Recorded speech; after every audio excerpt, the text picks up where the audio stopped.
শুভ সকাল এবং প্রিয় দর্শক, ঈদ মোবারক। যে যেখান থেকে বসে আমাদেরকে দেখছেন সবাইকে জানাই ঈদের অনেক অনেক শুভেচ্ছা এবং ভালোবাসা। এই উৎসবের আমেজে ঈদের এই সময়কে আপনাদের সাথে নিয়ে আমরা আয়োজন করেছি। নতুন এই আয়োজনে আপনাদের সবাইকে আমন্ত্রণ জানাচ্ছি। মেরিল মিল্ক সোবার রাঙা সকালের এই অনুষ্ঠানে আপনাদের সাথে আছি আমি অর্চি এবং সাথে রয়েছে আমি রোম্মান। দর্শক, ঈদ মোবারক। নিশ্চয়ই সবাইকে নিয়ে ঈদ আপনাদের খুব খুব ভালো কাটছে। অর্চি, ঈদ মোবারক। ঈদ মোবারক রুম্মান, বোঝাই যাচ্ছে বেশ ভালো ঈদ কাটাচ্ছ। কাটাতেই হবে, ঈদ আমাদের অন্যতম প্রধান উৎসব। আর ঈদ মানে আকাশে নতুন চাঁদ, মনে নতুন আলো, হাসি স্রোতে ভেসে যায় সব ক্লান্তি আর কালো। ঈদ মানে নস্টালজিয়া, ছোটবেলার সেই পুরনো দিন। ঈদ মানে সেমাইয়ের গন্ধে ভরা ঘর, ভালোবাসায় রঙিন প্রতিদিন। ঈদ মানে পুরনো স্মৃতির নরম দরজায় খুলে দেয়া। ঈদ মানে একসাথে বলা ভালোবাসাটাই হোক সবচেয়ে বড় পাওয়া।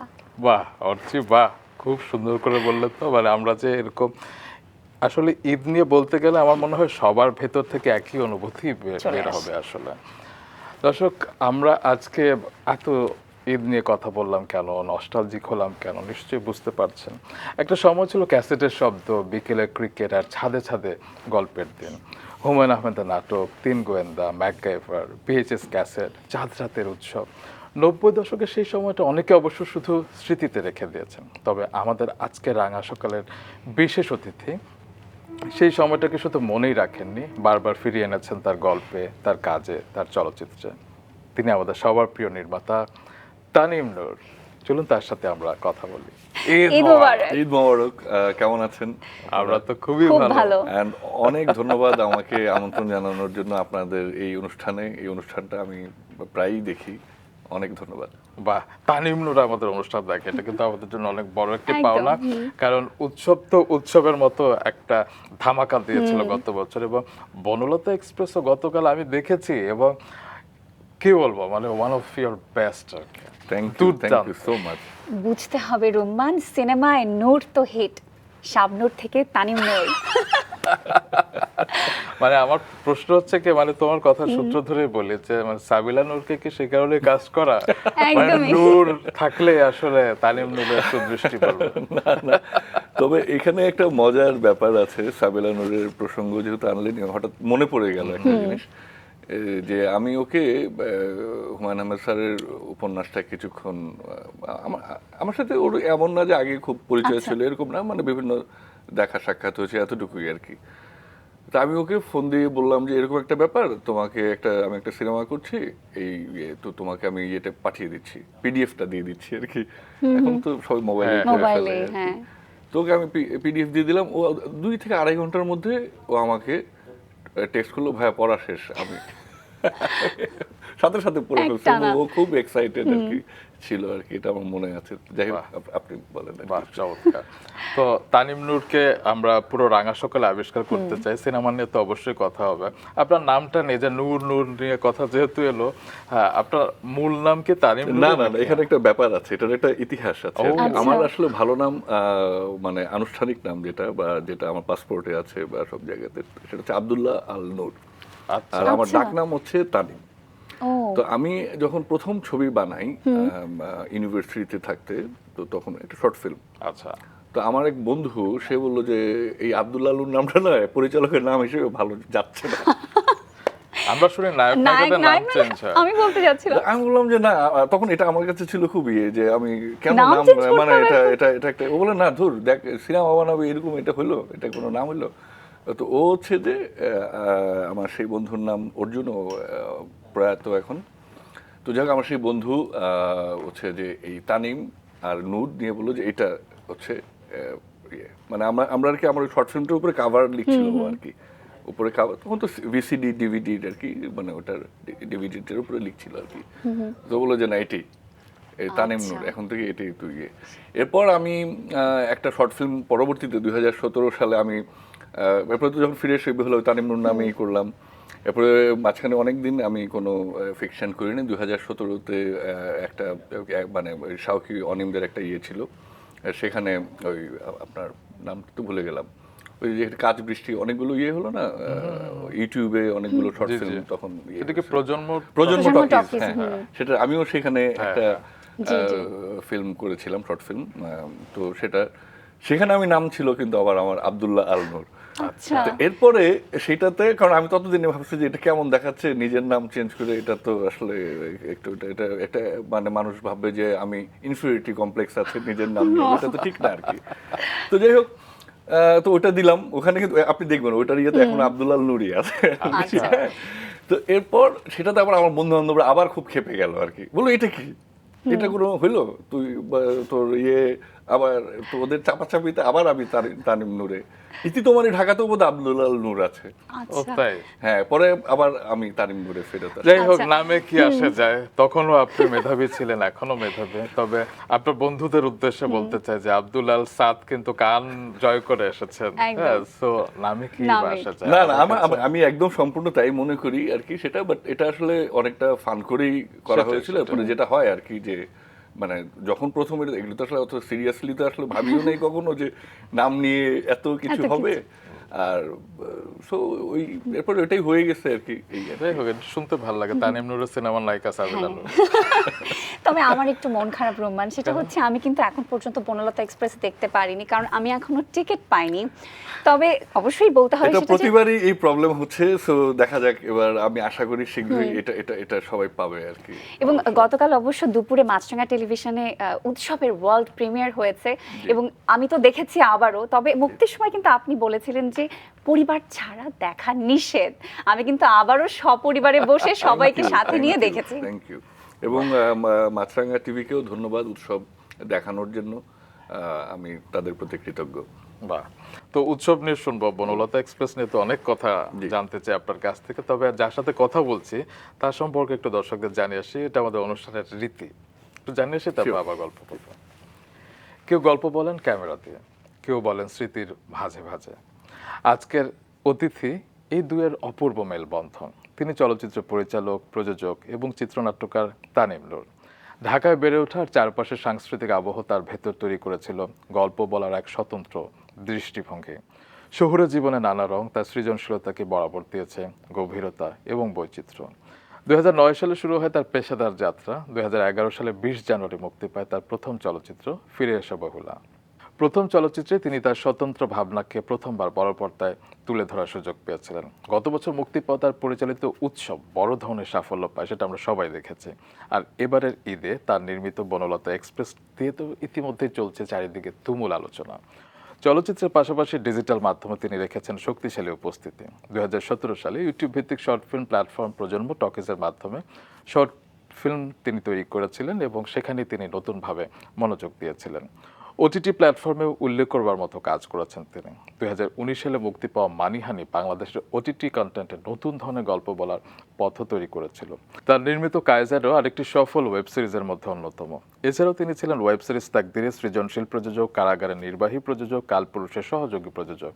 নির্মাতা কৃষ্ণেন্দু চট্টোপাধ্যায়ের সঙ্গে তার প্রযোজনা প্রতিষ্ঠান ডোপ প্রোডাকশন ইতিমধ্যে তৈরি করেছে ভিন্নধর্মী কাজের একটি ধারা। শুধু নির্মাণই নয়, চলচ্চিত্র শিল্পের উন্নয়নের জন্য তিনি আছেন সরকারের গঠিত জাতীয় পরামর্শ কমিটির সদস্য হিসেবে। গল্প, নস্টালজিয়া, সময়ের স্পন্দন, এই তিনের মিশেলে নিজের আলাদা এক ভাষা তৈরি করেছেন তিনি। সেই গল্পগুলো নিয়ে চলুন আবারও তানিম নূরের কাছে আমরা ফিরে যাই। ঠিক বলেছি, ইনফরমেশনগুলো ঠিক আছে? অনেক কিছু। Thank you so much. খুব ভালো লাগলো, নিজের কাজের পুরোপুরি একটা মনে হলো যে শুনে ফেললাম আর কি, অতীত থেকে বর্তমান পর্যন্ত যা করেছি। Thank you. অবশ্যই, সামনে তো আরো দিন পরেই আছে আর কি। তো যেটা অর্চি বলছিল যে উৎসবে তো আপনি বলেছিলেন যে পরিবার ছাড়া দেখা নিষেধ, আর এবার বললেন যে 100% খাঁটি বাংলা সিনেমা। এখন বাকি সিনেমাগুলো কি একটু ভেজাল আছে নাকি সেটা বলেন। সেটা মোটেও সেরকম কোনো জায়গা থেকে করা না আর কি। আসলে এবারের ইয়েটা হচ্ছে যে মানে এটাও কিন্তু আসলে অত ইয়ে করে না। দেখলাম যে কেউ কাজাখস্তানে শুটিং করছে, কেউ শ্রীলঙ্কাতে শুটিং করছে, কেউ ভারতে শুটিং করছে। তা আমি ভাবলাম যে আচ্ছা আমরা লিখে দিই যে সম্পূর্ণ বাংলাদেশে চিত্রায়িত আচ্ছা। রঙিন ছবি ইয়ে। তো এভাবেই আসলে আইডিয়াটা আসে। এরপরে মনে হলো আচ্ছা আমরা তো বাংলাদেশেই সবকিছু করছি, এটা ভিএফএক্সও বাংলাদেশে হয়েছে, সব বেশিরভাগ সবকিছু কালার গ্রেড বাদ দিয়ে সবই বাংলাদেশে হয়েছে। ইনফ্যাক্ট ওটাও হতো, একটু সময়ের ইয়ের কারণে ওটা ইয়ে হয়নি। এবং উৎসবের আগে তো আসলে উৎসব নিয়ে কিন্তু খুব একটা এতটা প্রত্যাশা সবার ছিল না এবং খুব হলও একদমই ছিল পেয়েছিলেন, না। কম পেয়েছিলেন। তো এবার তো প্রত্যাশা আকাশচুম্বী। টেনশন হচ্ছে না? কেমন লাগছে? না, ভালো লাগছে। ছবি মুক্তি পেয়েছে, দর্শকের সাড়া পাচ্ছি, ভালো লাগছে। এখন বাট এটা তো মাত্র শুরু। সামনের দিনগুলোতে দেখা যাক ছবিটা। আমি খুবই আশাবাদী যে মানুষ এটাকে উৎসবের মতোই ভালোবেসে গ্রহণ করবে। অবশ্যই। তবে যেটা বলে অনেক নির্মাতারা যে সিনেমা মুক্তি দেওয়া হচ্ছে একটা যুদ্ধের মতো, তো আপনার ভিতরে কিন্তু সেটা লেশ মাত্র দেখি না। মানে সবসময় সবাই বলে যে তানিম নূরের কি দুঃখ নাই, হতাশা নেই, টেনশন নাই, দুশ্চিন্তা নেই, কি? না, ব্যাপারটা সেটা না। আসলে আমি খুবই মানে যে কোনো Relax. কিছুকে মেনে নেই আর কি। আচ্ছা। মানে ভালো হোক মন্দ হোক, যেটা হয়ে গেছে বা যেটা হচ্ছে, এবং মেনে নিই এই কারণে, যে কারণে মেনে না নিয়ে আমি যদি হতাশ হয়ে যাই আসলে, তো সেটাও তো আসলে বিরাট কিছু আমাকে তো দিচ্ছে না আর কি। Right. এবং বোঝার চেষ্টা করি যে যে কোনো ব্যর্থতা, আমার জীবনে অনেক কিছু ফ্লপ হয়েছে, বেশিরভাগ জিনিসই ফ্লপ হয়েছে। আমি ব্যর্থ হয়েছি দর্শককে মানে আমার মানে যদি আমরা ওইভাবে বিচার করি আর কি, তো সেগুলো থেকে কিন্তু আমি আসলে শেখার চেষ্টা করেছি যে কেন এটা মানুষের ভালো লাগলো না আর কি। আচ্ছা। মানে আমি সবসময় মনে করি যে ওটা পরিচালকের দোষ আর কি, যখন যে কোনো কিছু, ওটা অন্য কারণ আর কি। আর যখন সফল হয় সেটার ক্রেডিট কি সেটা- আপনি না, নিতে সেটা চান? সবার। সেটা সবার। অবশ্যই, অবশ্যই। যদি ব্যর্থতার দায় অবশ্যই শুধু পরিচালকের, এবং সফলতা কারণ সিনেমার সবাই মিলে আমরা করছি, অবশ্যই সবার সেটা আর কি। আচ্ছা, বুঝতে পেরেছো? হ্যাঁ, এবং আসলে এখান থেকে কিন্তু আপনার মন মানসিকতাটা অনেক বোঝা যায় যে আপনি কেন সবাইকে নিয়ে খুব চমৎকার ভাবে আপনার কাজগুলো করতে পারেন। তো আমরা শুরুতে একটা নস্টালজিয়ার কথা বলছিলাম, আপনিও একদম। নিশ্চয়ই ফিল করছিলেন। জি, জি, একদম, একদম। মানে 90 দশকটা আমি চোখের সামনে যেন আমার, আপনি যখন বলছিলেন ভেসে উঠেছে আর কি। আমি তো যেটা 90 বলবো। দশক যেহেতু ভেসে আসছিল, মানে আমার ক্ষেত্রে যেটা আমি দেখেছি যে আগে যেটা হতো যে ঈদের নামাজ পড়ে আমরা খাওয়া দাওয়া করে অনেক কিছুই করতাম, হয়তো ঘুরতে যেতাম কিংবা পরিবার নিয়ে অনেক আনন্দ করতাম, আড্ডা দিতাম, গান হতো, অনেক কিছু হতো। কিন্তু এখন দেখা যায় যে সবাই একটু কেমন যেন নিস্তেজ হয়ে যায়। সেটা কি আপনার মনে হয় না? জি, মনে হয়। এবং উৎসবের কিন্তু ওই জন্যই ওটারই রিফ্লেকশন ছিল যে আসলে আমরা ঈদের দিনটাকে কিভাবে, বা ঈদের আগের দিন চাঁদ রাত, বা ঈদের দিনটাকে আমরা তো শুধু খাওয়া দাওয়া নামাজ পড়ি, মানে ঠিক আছে দুটা তো লাগবেই, কিন্তু জি। আর কিছু যেন করছি না। এটার একটা একটা একটা সাংস্কৃতিক প্রতিফলন নেই আর কি। আমরা তো সেদিনটাতে একটু গান বাজনা, মানে এটার জন্য তো আমাদের পেশাদার জি, ইয়ে জি। বলছি না, আমরা নিজেরা নিজেদের জন্য। নিজেদের জন্যই, মানে আমরা আমাদের কমিউনিটিকে নিয়ে, আমাদের আত্মীয় স্বজন বন্ধু বান্ধবদেরকে নিয়ে ছাদের উপরে, বাসার ড্রয়িং রুমে, বাড়ির উঠোনে, যে কোনো জায়গায় কিন্তু আমরা জড়ো হতে পারি ঈদকে একসাথে একটু, মানে গান বাজনার মাধ্যমে বা অন্য যে আবৃত্তি বা করা। যে কোনো মাধ্যমে হোক না কেন, আমরা কিন্তু একসাথে মিলে, ছোট বড় মিলে আনন্দ করতে পারি। তো এটা ছিল আমার উৎসব বানানোর আরেকটা ইয়ে, যে আমরা ঈদে কেন এটা করছি না আর কি। আচ্ছা, তবে আমার মনে হয় আস্তে আস্তে কিছুটা চেঞ্জ হবে, এরকম হ্যাঁ। উৎসবের মতো কিছু সিনেমা যদি আসে, এবং আমরা হয়তো আরো অনুপ্রাণিত হব। আচ্ছা, ওই ব্যান্ডটার নাম কি যেন ছিল উৎসবের? আরেকটা রক ব্যান্ড, সেটাকে দিয়েছিলাম আরেকটা বাংলা ব্যান্ড। বাংলা ব্যান্ড। আচ্ছা আচ্ছা। আরেকটা রক ব্যান্ড আমার খুব প্রিয় ব্যান্ড। ওরা গান, ওদের গান আমরা ব্যবহার করেছি কাইজারে, এবং খুবই দারুণ একটা ব্যান্ড আর কি। অর্চিবত কিছু বলছিল। আমি বলছি এবং আসলে গল্পে গল্পে আরো অনেক কিছু তো বলবো, ব্যান্ড সঙ্গীতের প্রতি যে আপনার ভালোবাসা সেই গল্পে আসছি। তবে একটু সেই রঙিন দিনগুলোতে, ছেলেবেলাতে একটু ফিরে যেতে চাই। যতটা আমি জেনেছি যে আপনার বেড়ে ওঠা জন্ম ঢাকাতেই এবং জি। শ্যামলীতে, জি, জি। কেমন ছিল শৈশবের সেই দিনগুলো? সেটা তো অসাধারণ আমি বলবো আর কি, যে আসলে আর তখন তো ঢাকা আরো অনেক নিরিবিলি ছিল। ঢাকা মানে আমাদের বাসার একদম কাছেই শ্যামলী সিনেমা হল। আচ্ছা, আপনার জন্ম কত সালে? তখন বুঝবো যে আপনি কোন সময়টা। এটা কি বলবে? কেন পুরুষ মানুষ বলে? আবার এখানেও একটা ব্যাপার আছে, জন্ম তো আমাদের সবসময় দুইটা সাল আর কি, একটা হচ্ছে সার্টিফিকেটে, আরেকটা হচ্ছে অরিজিনাল। কোনটা বলবো বলেন আর কি? আপনার যেটা ইচ্ছা। আমি দুইটাই বলতে পারি, সার্টিফিকেটে 1984 আছে আর অরিজিনালি 1982। আচ্ছা আচ্ছা, আচ্ছা, বাহ। ওকে, তাহলে আপনি পিওর 90s কিড। জি, জি, জি। হ্যাঁ, তো বলুন আর কি, শ্যামলীতে কেমন কেটেছে? কেমন না, শ্যামলী 2 নম্বর রোডে আমার জন্ম। আমরা অনেক ভাই বোন ছিলাম, এবং শ্যামলী তখন আসলে খুবই ওই যে কমিউনিটি ফিলিং, মানে একটা আমাদের যে নেইবারহুড, সেখানে খুব সুন্দর ছিল। আমরা সবাই মিলে একসাথে, মানে সবাই সবাইকে চিনতাম। তখন তো আর এত এই গেটে দারোয়ান টারোয়ান এইসবের ব্যাপারই ছিল না, সবার দরজা খোলা থাকতো।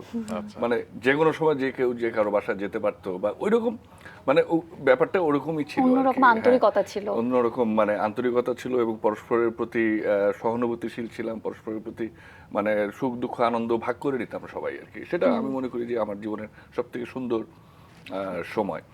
আর পাশাপাশি আমাদের বাসার কাছেই ছিল Shyamoli cinema hall, cinema hall. এবং আমি ওখানে অনেক সিনেমা মানে আমার ফ্যামিলির সাথে দেখেছি। আর একদম কাছে হেঁটেই তো যাওয়া যেত আর কি। এবং আমার মনে আছে যে সিনেমার প্রতি আগ্রহ কিন্তু আসলে এগুলো থেকেই আর কি। দু একটা মানে সিনেমার নাম শুনি, কি দেখেছিলেন সে সময়? আমার ছোটবেলায়? প্রথম ছবিটার নাম আমার মনে নাই, তবে কারণ আমি খুব ছোট তখন, এটা বোধহয় 1989 সালে 90 সালের কথা বলছি আমি আর কি। কাস্টিং বলেন, আমি নাম বলে দেবো। না না, পারবেন না, এটা শাবানা আচ্ছা। ছিলেন, এটা মনে আছে। উনি পুলিশ অফিসার ছিলেন আর কি। আচ্ছা, আচ্ছা somehow বা আমি ইয়ে করছি, বাট এর পরবর্তীতে মনে আছে, কারণ পরবর্তীতে আমি আসলে সালমান শাহর অনেকগুলো ছবি দেখছি। তা আমি যখন একটু ইয়েতে অসংখ্য ছবি অসংখ্য ওনার, এবং দেখেছি। আমি তার ভীষণ ফ্যান ছিলাম তখন, এখনো আছি সবাই, স্বাভাবিকভাবেই আর কি। সবাই। এবং উনার ছবিগুলো যখন আসতো, ধরেন এই যে সুজন সখী, অন্তরে অন্তর, এগুলো সব কেয়ামত থেকে কেয়ামত, এগুলো কিন্তু মানে আমি ছোটবেলায় দেখেছি। এবং আপনি এমন এক সময় আমাদের রাঙা সকালে এসেছেন, আর কদিন পর কিন্তু সালমান শাহর প্রথম সিনেমা মুক্তি পাওয়ার 33 বছর হবে। 1993 সালে 25 কেয়ামত থেকে মার্চ কেয়ামত। রোজার দিনে জি, জি, মুক্তি জি, পেয়েছিল মনে আছে। কেয়ামত থেকে কেয়ামত। বাহ। মানে সবাই দল বেঁধে সেই সিনেমা এটা- দেখতে যাওয়া। হ্যাঁ, দারুণ দারুণ সেই সময় আর কি। এবং এই যে আপনি যেমন মুক্তির সময় বলেন যে পরিবারকে ছাড়া দেখা নিষেধ, তো আপনিও তো ছেলেবেলায় আসলে পরিবারকে আমাদের family- সাথে আমি নিয়ে, কিভাবে একা একা তো আর ওই বয়সে তো আর সবাই নিয়ে একা তো আর যেতেন। তো দেখার একটু এই সুযোগ যে ছিল না। বাবা মার সাথে আপনার বন্ডিং, ভাই বোনদের কথা একটু জি, সেগুলো শুনতে চাই। আমার বাবা মা ভাই বোনরা মিলেই আসলে ওই যে বললাম যে আমার একসাথেই আসলে দেখতে যেতাম, বা হয়তো আমার বোনরাই নিয়ে গেল আর কি আমাকে সাথে করে, চল ছবিটা দেখে আসি আপনারা আর কয় কি। ভাই? আমরা 2 ভাই 4 বোন, আমি সবার ছোট। ও আদরের। হ্যাঁ, হ্যাঁ, তো খুব যার আদরের। ফলে আর আমাদের বাসায় সবাই আসলে বই পড়তে পছন্দ করতো। সবাই, আমার বাবা সরকারি চাকরি করতেন, আম্মা শিক্ষক বাবার নাম? আব্দুল হান্নান, আম্মা মারা গিয়েছেন রোকেয়া বেগম, আম্মা আব্বা দুজনেই চাকরি করতেন। আহ, এবং এই তো। আর আমার মনে আছে যে ছোটবেলায় আসলে আমরা আমি খুব ছবি দেখতে পছন্দ করতাম আসলে, আমার ভাই বোনদের মধ্যে আমি। এবং আমাদের বাসায় ভিসিআর বা VHS ইয়ে ছিল না আর কি। আমার খালার বাসা ছিল পল্লবীতে। তো একদিন আমি মনে হয় তখন ক্লাস 2-তে পড়ি, এটা তো তখন হচ্ছে চাঙ্কি পান্ডের একটা অ্যাকশন ছবি দেখাচ্ছে ওখানে আর কি। তো খালার বাসায় তো আম্মা তো আমাকে নিয়ে আসবে আর কি, মানে কাজ শেষ, মানে আমাকে সাথে নিয়ে গেছিল আর কি। তা আমি ওদিকে আমাকে ছবি ছেড়ে দিয়ে আমাকে বসায় দিচ্ছে আর কি, যে এখন ছবি তো অর্ধেক, বাকি অর্ধেক তো না দেখে তো আমি যাবো না। আমার মনে আছে যে আমি এরকম খালার বাসায় গ্রিল ধরে যাচ্ছি, আমাকে টেনে নিয়ে যাচ্ছে আর কি। সবাই হয় আমি না? কাঁদতেছি আর কি, যে আমি ছবি না দেখে যাব না আর কি। সবাই থাকে না যে পছন্দের জিনিস কিনে দেওয়ার জন্য জিদ করে, আপনি অবশ্যই। তাহলে পছন্দের সিনেমা দেখার হ্যাঁ, জন্য আমি জিদ ইন্টারেস্টিং করেছেন। ব্যাপার যেটা, জি। এর পরের বছরই আমি কিন্তু আমরা কিন্তু সাধারণ মধ্যবিত্ত ফ্যামিলিতেই আমি বড় হয়েছি। আম্মা হচ্ছে যে একটা ভিসিপি আমার জন্মদিনে কিনে উপহার দেন আর কি। এবং তার আশেপাশে ঢাকা রেসিডেন্সিয়াল মডেল স্কুলে জি। আপনার যে একদম আমি স্কুল পড়েছি জীবন আর কি, শুরু বড় হলো। হয়েছি। তো সেখানকার হাইলাইট মোমেন্টস গুলো কি কি? রেসিডেন্সিয়ালে আমার মনে আছে যে দারুণ, কারণ ওই স্কুলে আমাদের খেলাধুলা, মানে এক্সট্রা কারিকুলার অ্যাক্টিভিটিসের অনেক সুযোগ ছিল, এবং আমি সেগুলোতে নিয়মিত অংশগ্রহণ করতাম। এবং আমার বন্ধুরা, মানে আমি খুব, আমার স্কুল খুব পছন্দ করতাম, কারণ ঢাকাতে তো মানে এরকম খেলাধুলা, মানে আর আমি খেলাধুলা খুব পছন্দ করতাম, আচ্ছা। মানে খেলতে পছন্দ করতাম সব ধরনের, মানে ফুটবল, ক্রিকেট, হকি।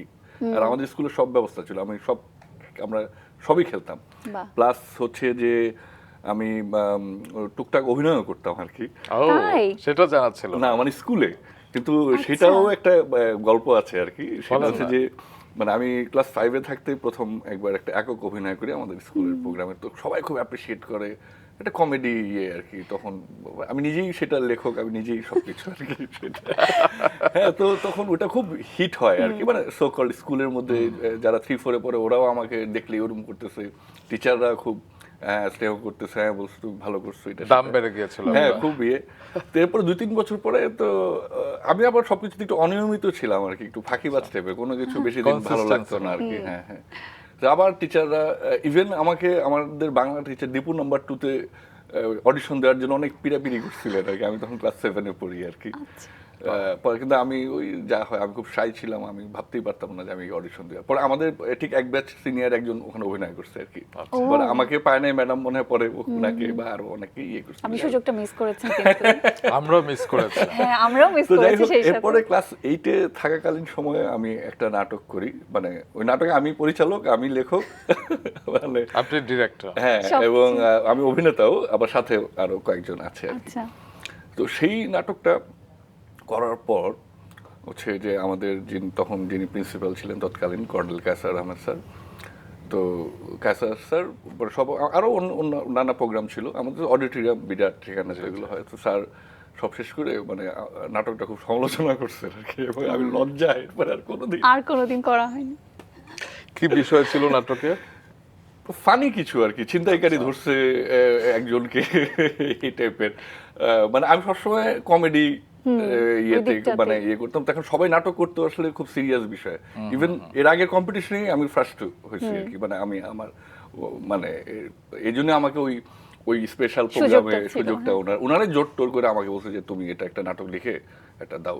আর তখন স্যার মাত্র আর কি আমাদের প্রিন্সিপাল হয়ে নতুন আসছে আর কি, ওনার সম্মানে একটা প্রোগ্রাম আর কি। আর তার আগের বছরই হচ্ছে যে আমাদের তো প্রতি বছর বার্ষিক সাংস্কৃতিক প্রতিযোগিতা হতো, তো সেখানে আমার নাটকটা আর কি আমি প্রথম হয়েছিলাম আর কি। ও বাহ, চমৎকার। মানে ওই আমাদের এইসব, কিন্তু সেদিন আমি প্রথম বুঝতে পারি, স্যার আমার চোখ খুলে দিয়েছিলেন যে এই জিনিস আসলে করা যাবে আমার না। কিন্তু আমার বিপরীতটাই মনে হচ্ছে, স্যার আসলে ঠিক করেন, ঠিক বলেনি। আমি স্যারের প্রতি কৃতজ্ঞ। যাই হোক, আমার কথা প্রসঙ্গে মনে হচ্ছিল আপনি একটা স্পোর্টস বেসড সিনেমা কিন্তু করতেই পারেন। আমি খুবই আগ্রহী জানেন যে মানে স্পোর্টস মুভি করার জন্য। ধরেন যেরকম মানে আমরা ইন্ডিয়াতে কিন্তু দেখছি ইকবাল, চাক দে ইন্ডিয়া, মানে দারুণ সব স্পোর্টস মুভি আর কি। বা আমরা যদি ধোনির যে ছবিটা ছিল, হ্যাঁ ধোনির ছবিটা সেটা সুন্দর। আমরা যদি আপনার ইয়েটা দেখি লাগান তো একটা মার্ভেলাস আইডিয়া, কাল্ট একটা ক্লাস, মানে তাই না? এবং আমেরিকা তো আমরা দেখবো, হলিউডে অসংখ্য অসাধারণ সব ইনভিক্টাস আপনার আমাদের ইয়ের বানানো ছবিটা দেখবেন, অসাধারণ। কিন্তু আপনি আবার আমার মারোর মতো সিনেমা করার না প্লিজ। না সেটা না, বাট স্পোর্টস মুভি করার আমার খুব শখ এবং খুবই আগ্রহ, এবং মাথার মধ্যে আসলে সেটা সবসময়ই ঘুরে। আমি যখন ছোটবেলা থেকে যারা স্পোর্টস হ্যাঁ আমি করতাম, মতি নন্দী নামে একজন লেখক আছেন আর কি পশ্চিমবাংলার, উনি হচ্ছেন যে সবসময় আনন্দমেলাতে স্পোর্টস, ওনার নভেলগুলো বাচ্চাদের জন্য লেখা থাকতো, সবগুলোই হতো কোনো না কোনো স্পোর্টসের নিয়ে আর কি, কোনো ক্রিকেটারকে নিয়ে বা কোনো অ্যাথলেটকে নিয়ে বা ফুটবলারকে নিয়ে এরকম আর কি। আচ্ছা, সেই যে 90 দশকে তো নানান রকমের উৎসব হতো, ঈদের সময়টা তো ওটা তো আছে, কিন্তু সেই সাথে আরো বিয়ের উৎসবগুলো তো অনেক রকমের মজা হতো। তা আপনি সেগুলোতে কি পার্টিসিপেট করতেন, সক্রিয় থাকতেন, কি কি করতেন? ওর কি জানতে যাচ্ছে মেয়েদের সাথে কি করতেন? না না না, ওটা একটু সরাসরি তো জিজ্ঞেস করতে পারছি না আসলে। মানে আমি ছোটবেলাতে খুব শাই ছিলাম। আচ্ছা, মানে আমার ইন্টারমিডিয়েট। তাহলে প্রথম হতেন কিভাবে অভিনয়? না অভিনয়ের সময় তো ওটা তো ডিফারেন্ট জিনিস আর কি, কিন্তু হয়েছিলাম, একবারই হয়েছিলাম। আমার থেকে আরো অন্যরা আসলে অনেক ভালো অভিনয় করতো। পরে আমার এক বন্ধু, ও আরেক শিফটে ছিল, এই যে রুবেল আর কি, ও দেখবে যে উৎসবে আছে, কাইজারে আছে, উৎসবে যে বিহারি চরিত্রটা করেছে, এবং এই যে এখানে যে চর খেলো যে বনলতা এক্সপ্রেসে, ও কিন্তু সত্যিকার অর্থেই স্কুল জীবন থেকে আমাদের মানে সব থেকে ভালো অভিনেতা আর কি। আচ্ছা, মানে তো যাই হোক, হ্যাঁ হ্যাঁ হ্যাঁ, অসাধারণ ওর মানে অভিনয় করতো আর কি। তো যেটা বলছিলেন 90 দশকে বিয়ে বাড়ির প্রশ্নটার উত্তর দিন।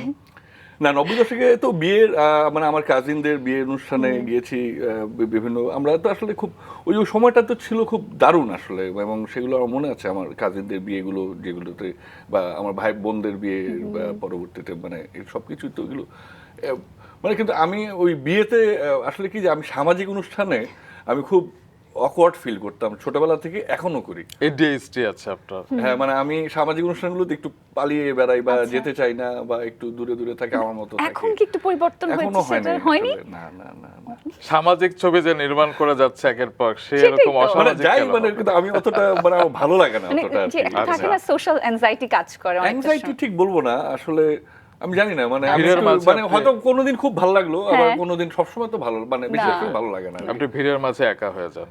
ভিড়ের মাঝে একা বলবো, যেতে চাই না। আচ্ছা, বুঝতে পারছি, মানে কোনো আপনার ডেফিনেশনে যেতে চান না, আপনার জাস্ট ফিল হয়। হ্যাঁ হ্যাঁ, মানে আমার মনে হয় যে এমনিতেই ধরেন আমরা 2-3 জন আড্ডা দিচ্ছি, আমি সারাদিন পার করে দিতে পারবো, কিন্তু যখন 200 মানুষের মধ্যে একটা প্রোগ্রামে আমাকে থাকতে হয়, বা আমার যেমন দেখা যাচ্ছে যে কাজের কারণেই কিন্তু অনেক এটার অনেকের সাথে দেখা সাক্ষাৎ করতে, হ্যাঁ প্রিমিয়ারে যেতে হয়, বা লঞ্চিং প্রোগ্রাম অমুক তমুক, আমি কিন্তু খুব আমার মানে এখন করতে হবে তাই করি আর কি, কিন্তু আসলে খুব উপভোগ করি না আর কি। তো ছোটবেলার গল্পেই থাকে সিনেমার প্রতি আকর্ষণ আপনার ছিল ছোটবেলা একদম থেকে, এবং ছোটবেলা আপনি নাকি অনেকগুলো ভিডিও ক্লাবের সদস্য হ্যাঁ ছিলেন। ওই যে ওই মানে 3টা ভিডিও ক্লাবের মেম্বার ছিলাম, একটার নাম মনেও আছে আমার, পূর্ণিমা ভিডিও, শ্যামলী 2 নম্বর, ওটা একদম মুখেই ওটা আচ্ছা, ছিল। কোন সিনেমা বেশি দেখা হতো আর কি? তখন তো দেখতাম মানে আমি আবার বলিউডের সিনেমার কিন্তু খুব ফ্যান ছোটবেলা থেকেই আর কি, স্বাভাবিক মানে খুব বলিউডের স্বাভাবিক। সিনেমা দেখতাম এবং হলিউডের সিনেমাও দেখতাম।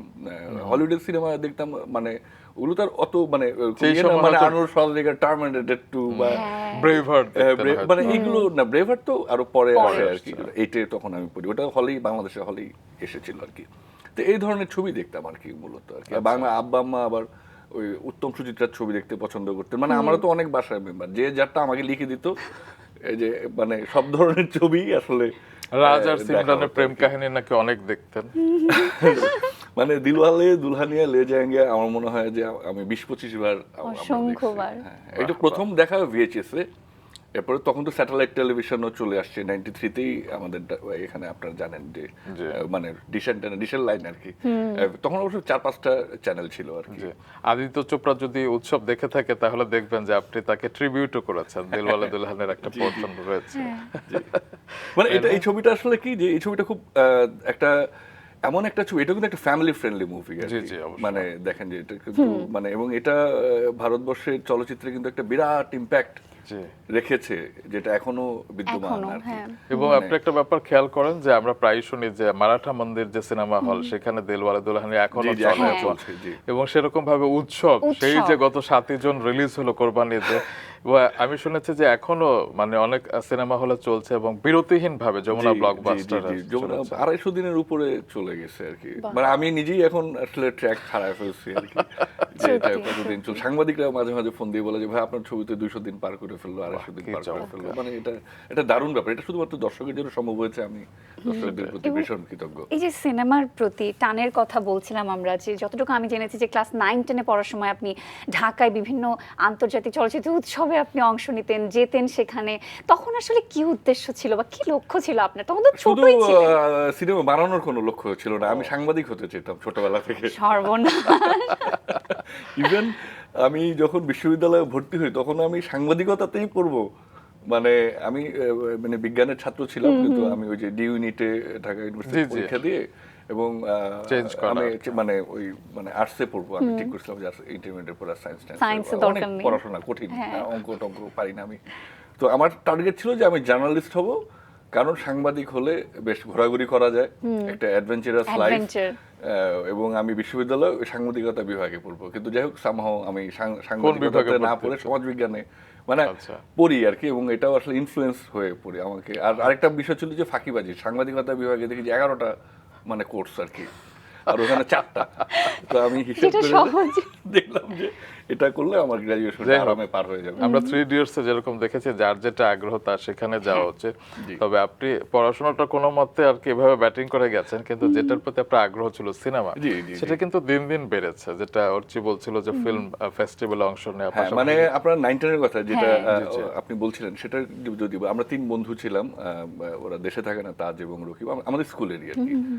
তা আমাদের 3 জনের খুব নেশা, আমরা প্রথম হচ্ছে ইউরোপিয়ান ফিল্ম ফেস্টিভ্যালে যাই, এবং আমার মনে আছে একটা খুব দারুণ ছবি, ওটা নায়ক মারা গেছে, ফুল মন্টি, হ্যাঁ, কয়েকদিন আগে দেখলাম মারা গিয়েছেন। তো সেটা আমরা দেখি, এবং আমরা খুব প্রথম একটা ছবি দেখি, সেটা তো সাবটাইটেল পড়তে পড়তেই শেষ বুঝি, একটু পরে আর খুঁজে পাই না যে কে হিরো কে ভিলেন। হ্যাঁ, তখন তো Right, ছোট, আমরা বোঝা ক্লাস যায় না। 9-এ পড়ি, ইংরেজি জ্ঞান তো এত ভালো না যে আমরা এত দ্রুত পড়ে আবার ওটা দুইটা ফলো করতে স্বাভাবিক। পারবো। এবং এরপরে ঢাকা ইউনিভার্সিটি ফিল্ম সোসাইটি তারাও অনেক ছবি ফেস্টিভ্যাল করতো, পাবলিক লাইব্রেরিতে Oscar film week, scifi film week, এগুলো তো আমরা পাগলের মতো গিয়ে দেখতাম আর কি। এবং তখন কিন্তু অনেক ক্লাসিক মুভি দেখা হয়ে যায়, আর তখন কম্পিউটারও আসছে, আমরা ভিসিডিতে ছবি দেখার তখন মাত্র আমরা সূচনা আর কি, মানে এই সব কিছু আর কি। VCD নামটা তখন ওই অনেকদিন পর। ভিসিআর আর কি উধাও, হ্যাঁ। ভিসিআর চলে গেছে খাটের নিচে আর কি। ব্যাগের মধ্যে হ্যাঁ ব্যাগের মধ্যে বা মানে মোদ্দা কথা, ওটার আর তো উপযোগিতা নাই আর কি। ভিসিডি নামটা অনেকদিন পরে শুনলাম, যাই হোক। জি। তো আপনি যে 9-10 এর কথা বললো, পরবর্তীতে আপনি ঢাকা কলেজ, ঢাকা জি। বিশ্ববিদ্যালয়, মানে প্রত্যেকটা ক্ষেত্রে কিন্তু আপনার সিনেমার প্রতি জ্ঞান বেড়েছে জি। এবং পরিবেশ বেড়েছে, এবং যখন আজিজ সুপার মার্কেট কিংবা জি, টিএসসিতে জি, আপনি জি, আড্ডা জি, জি। দিতেন, সেই পরিবেশটা আপনার ভেতরে কত টাকা ভীষণ প্রভাব ফেলেছিল? ভীষণ, কারণ আসলে যে আমি ফিল্ম মেকার হওয়ার যে ইয়েটা, সেটা আমার মনে হয় যে আমি বিশ্ববিদ্যালয়ে যখন ভর্তি হলাম তখনও আমার ওরকম, আমি তো জার্নালিস্ট হওয়ার কথা ছিল স্বপ্ন, আমার হ্যাঁ, আর বা কি। ইচ্ছে। হ্যাঁ, এবং তখনও আমি সোশ্যালজিতে ভর্তি হয়েছি, আমাকে একজন বলছে যে জার্নালিস্ট হওয়ার জন্য জার্নালিজমে পড়াটা ম্যান্ডেটরি না আর কি, আচ্ছা। মানে যে কোনো পড়লেই হওয়া যায় আর কি, এরকম কিছু না আর কি। তা আমি ওটা শুনে আশ্বস্ত হয়েছি যে ওকে ফাইন, তাহলে আর খামাখা এত কষ্ট করে পুরো লাভ কি আর কি, আমি তো। জি। কিন্তু তারপর আমি যখন ফার্স্ট ইয়ারে ভর্তি হলাম তখন ঢাকা বিশ্ববিদ্যালয়ের পরিবেশ, আসলে ঢাকা বিশ্ববিদ্যালয় হিসেবে খুব একটা ভালো না, কিন্তু সাংস্কৃতিক পরিবেশ আমাদের সময় খুব খুব দারুণ ছিল। আমি আমি অ্যাটলিস্ট তখন আর কি আমাদের অনেক সাংস্কৃতিক সংগঠন ছিল, টিএসসি কেন্দ্রিক বা ফিল্ম সোসাইটি ছিল, আমি ফিল্ম সোসাইটির মেম্বার ছিলাম ঢাকা বিশ্ববিদ্যালয়ে। এবং তারপরে আজিজ মার্কেটে আমরা আমাদের বন্ধুরা ওরা কবিতা লিখতো, কালনেত্র ওদের একটা গ্রুপ ছিল, সেখানে বাহ। আড্ডা দিতাম।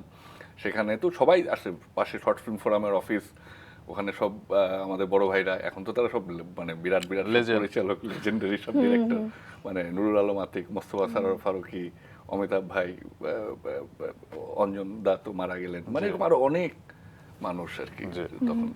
তো 2009 সালে আপনার ক্যারিয়ার শুরু হয়েছিল, জি। যতদূর আমরা জানি, সেটা কিভাবে? সেটা ওই ফিরে এসে বেহুলা, এটা 2006 বা 7-এ হচ্ছে যে আমি স্যার জামিল আহমেদ স্যারের একটা আমি থিয়েটার দেখতে খুব পছন্দ করতাম। ওই যে আমার একটা বন্ধুর কথা বললাম না যে অভিনয় করে, যে রুবেল, হ্যাঁ, ওর মাধ্যমে ও একদম ওই ক্লাস 9-10 থেকে থিয়েটার দলের সাথে যুক্ত হয় আর কি, আচ্ছা। Very passionate actor. তো ওর কল্যাণে আমি যখন ঢাকা কলেজে পড়ি তখন থেকে থিয়েটার দেখা, আমরা দুজন আর কি মানে ওই ম্যাট্রিক পাশের পরে আমরা ঢাকা কলেজে ভর্তি হয়ে যাই, আর রেসিডেন্সিয়ালে ছিলাম না আর কি। তো ওখান থেকে আমি প্রথম থিয়েটার দেখা শুরু করি, এবং থিয়েটার দেখা আমার খুব ভালো লাগতো থিয়েটার দেখতে।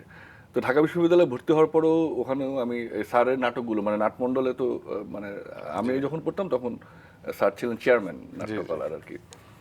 তো তখন অনেক স্যারের অনেক নাটক দেখছি। তো একদিন দেখলাম হচ্ছে যে বেহুলার ভাষার নামে স্যারের একটা নাটক আর কি, এবং ওটা আমাকে ভীষণভাবে, আমি এমনিতে স্যারের নাটকের সবসময় খুব ফ্যান, তখনও ছিলাম, তা আমাকে ভীষণভাবে নাড়া দেয়।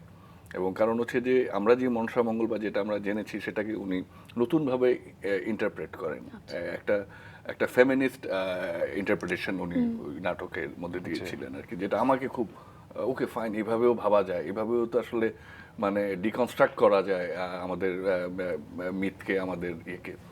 তো সেটা থেকে আমি তখন এসে, আমার মনে আছে বেশ কয়েকদিন পরে আমি 2 পাতা লিখে ফেলি আর কি, যে ওই বেহুলাটাকে আমি এখন মডার্ন টাইমে নিয়ে আসবো আর কি, and একটু থ্রিলার অ্যান্ড ইয়েতে আর কি। তো ওই সেই থেকে লিখে, তারপর এবং আপনি- সেটা লেখক হিসেবে এই যে যার কথা বললাম রুবেল, ও আমার জীবনের এইগুলোর সাথে নানাভাবে জড়িত। বাহ। ও হচ্ছে যে আমার কো রাইটার ছিল আর কি, এবং ওই আমাকে সবসময় বলতো যে তুই কিন্তু সেবা বাড়াইতে পারবি, তুই বানা। এরকম আর কি। তো আপনি প্রথম চলচ্চিত্র নির্মাণ করেন ফিরে এসে বেহুলা। হ্যাঁ, এটা বেহুলা, এটা 2000 2008 সালে আসলে এটা Shooting শুরু শুটিং শুরু হয়, মানে 8 বা 9 জানুয়ারিতেই বোধহয়, বা 8-এর শেষের, ডিসেম্বরের শেষের দিকে শুটিং আচ্ছা, শুরু হয়। সেটা কি সিনেমার উদ্দেশ্যে শুরু করেছিল? জি জি, সিনেমার উদ্দেশ্যে আচ্ছা। শুরু করেছে, কিন্তু কিভাবে তখন তো এত মানে বয়সও কম, মানে এত কিছু মাথায় ছিল না আসলে আর কি, যে কিভাবে কি করব আর কি। কিন্তু আমার প্রশ্ন হচ্ছে কি, সেটি 2011 সালের 20 জানুয়ারি মুক্তি জি, জি। পায়।